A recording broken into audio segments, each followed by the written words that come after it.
Hey, welcome back. The trial of the alleged mastermind behind Tshegofatso Pule's murder has been postponed. Last week, a data expert told the High Court in Johannesburg that there was no activity on Pule's phone on the evening of her murder. This is a contradiction to accused Nthuthuko Shoba's claim that Pule told him she'd organized her own ride home. The pregnant Pule was found hanging from a tree in June 2020. eNCA's Silindelo Masikane has been attending court proceedings. Let's get an update now from her, live from the High Court in Johannesburg. So, Silindelo, it seemed to be gaining momentum, was this trial last week and the week before, actually. What has happened now? Why are we getting a postponement at this point?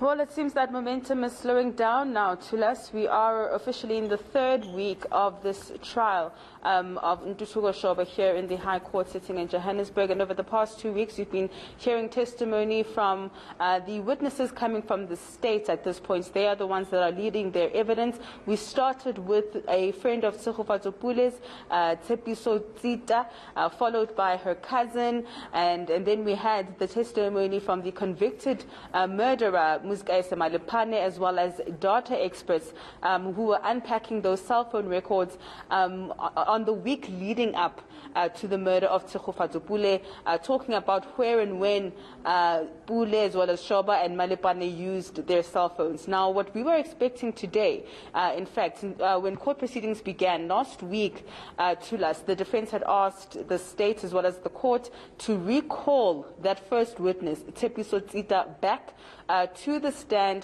to pose some instructions or some scenarios to that witness according to Shoba's version of events. The state had originally opposed, but then was persuaded by the court to just allow it to happen anyway. And so that's how court proceedings began today, with the defense posing those questions to that first witness that was recalled, Tshegofatso, with regards to the first attempt on Pule's life, which was supposed to be an interview at McDonald's, as well as the numbers that were used. There was also another number that had contacted Pule around the time of her murder, threatening her as well. And those questions were posed to her with regards to Shoba's version of events, that Pule had informed him of those threatening messages, as well as the fake interview, and that he had himself tried to contact those numbers. But of course, Tshegofatso Pule telling the court that she can't really comment on those on that version of events by Shoba because she was not there. All she knows is that she kept those numbers that were mysterious and were contacting Pule, but that she had also informed the police. What we were also expecting to happen was the state to then call what we understand its final witness, which is another police officer, to speak about the WhatsApp messages that were found on Shoba's phone during his arrest. Now, remember, Tulas, that those WhatsApp messages which were found on that phone were originally not found on the phone that Shoba had given to the police when he was asked to come in for questioning. So it's still unclear at this point what the state wants to lead in terms of that evidence, but that is the next witness that we are expecting on Thursday. And the reason for the postponement is that this police officer is currently on leave and is out of the province. And because he's been called to testify on such short notice, he's now having to make arrangements to try and get to court. And the earliest time he can get here is on Thursday, and that is the reason why we have postponed the trial this morning. Sure. So the distinct sense that we are getting then, Silindelo, is that technology, particularly cell phone technology, triangulation, restoring data that had been deleted or lost, and connecting phone numbers to people, to devices, will be key in getting to the bottom of this story, because the version of Shoba is that he absolutely did not procure a hitman to kill Tshegofatso Pule.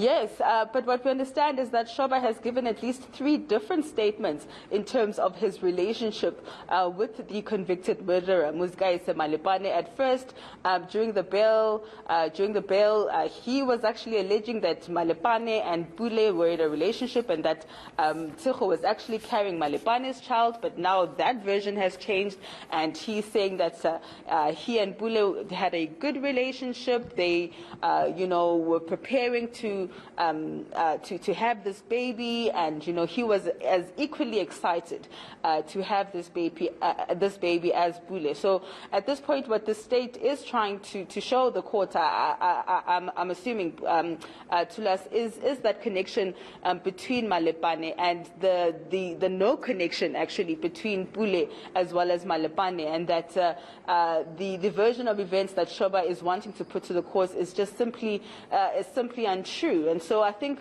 at this point what we are anticipating, especially those of us attending this court case, is whether the defense is going to put Shoba on the stand, because there's a lot of witnesses and testimony that's been put before the court by the state, and at this point it seems as though Shoba has a lot of questions that he needs to answer to. All right. Thank you for that. That's eNCA's Silindelo Masikane tracking that trial there of Nthuthuko Shoba, who's facing charges in connection with the killing of Tshegofatso Pule.